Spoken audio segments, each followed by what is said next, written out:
Well, this is Jose Trujillo. I'm an artist, and today I want to answer a question that got asked on YouTube recently. And the question goes: should one learn how to paint realistic, right, before one goes into the abstract, or should a person learn how to paint from real life before going into the unknown, meaning abstract artwork?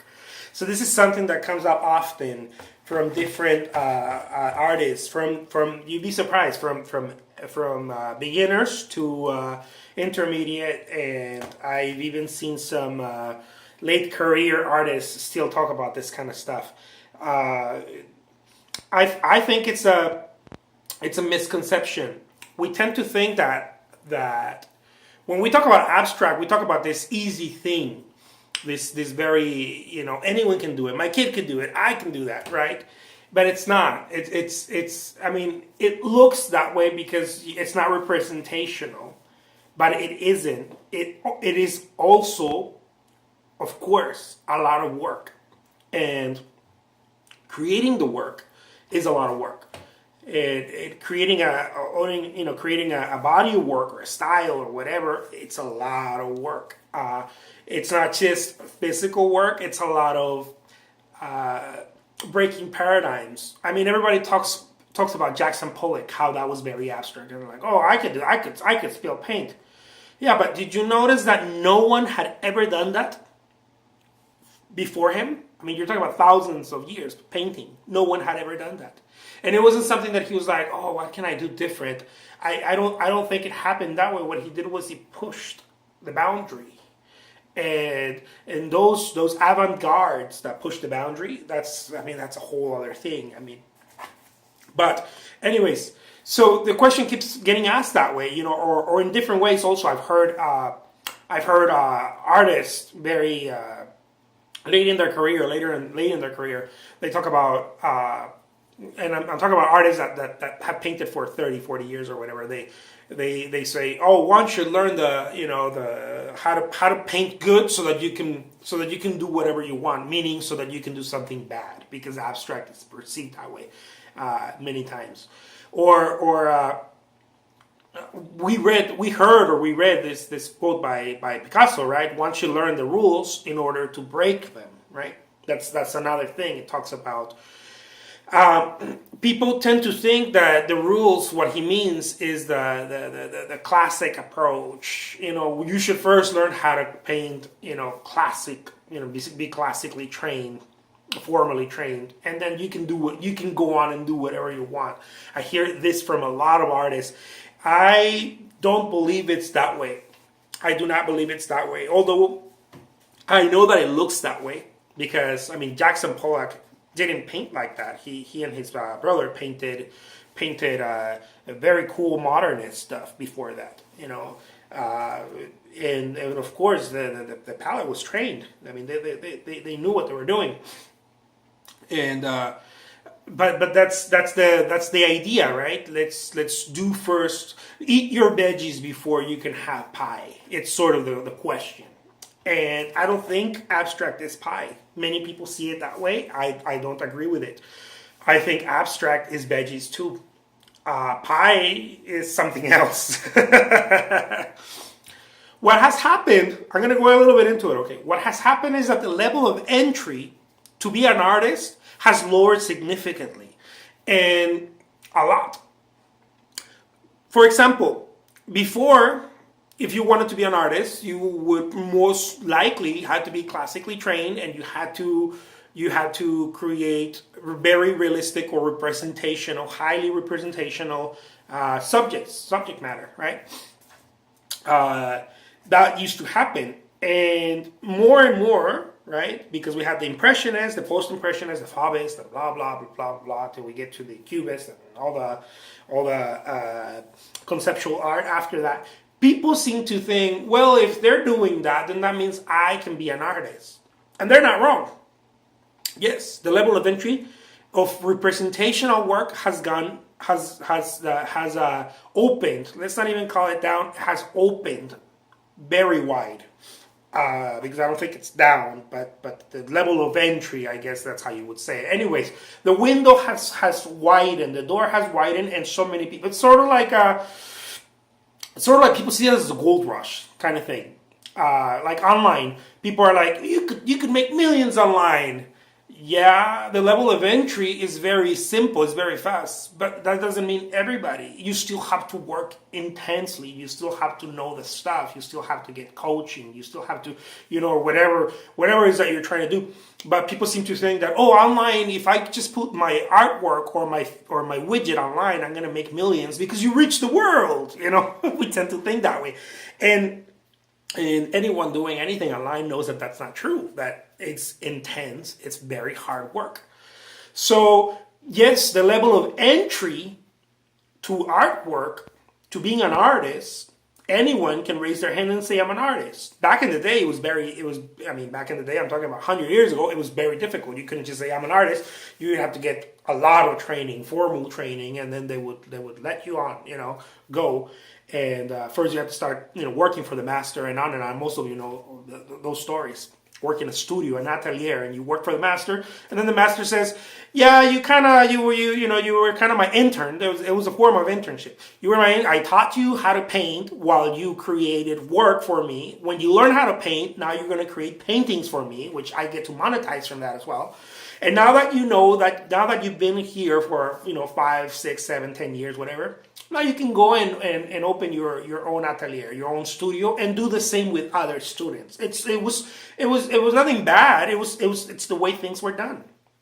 That's how you learn. And as a matter of fact, that's how most or a lot of the skills and crafts today work. If you wanted to be an iron worker, or you want to learn how to I don't know, work wood or whatever, that's how it still works.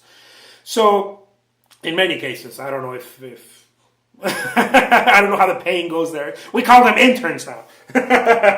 So that's how it is, right?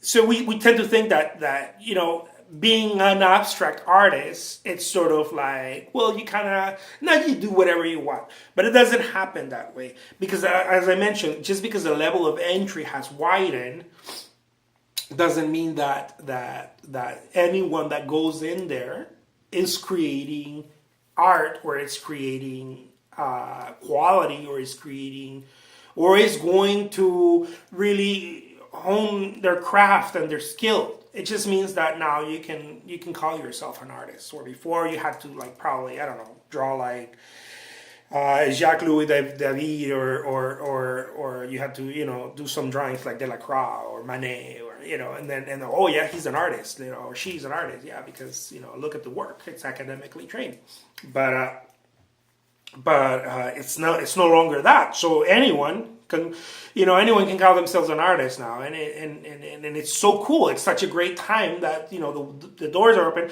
But if you don't put in the work, and if you don't work that talent, because I believe it's talent, but I believe you have to work it. I don't think it's talent alone. You have to work it. If you don't start throwing yourself in, and I'm not saying talent you're born with. Everybody's born with talent, but you have to work it. If you don't do that, it doesn't matter that you go from realism to abstraction, or if you start from abstraction. There's so many people that start from abstraction and they hone it, they work it, and then they become great artists. I mean, there's a lot of people out there that are doing great work. It doesn't mean they're selling it. It doesn't mean they're famous, but they're doing great work. Now, there's some people that are creating great work, and they're monetizing. They're selling it, and they're creating more work, and then they're making a name. And we all know about a lot of the commercial artists, or not commercial, gallery artists, or whatever.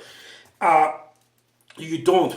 Okay, that's the answer. You don't have to. However, you don't have to first be academically trained to then go do abstract work. However, you will not escape the hard work.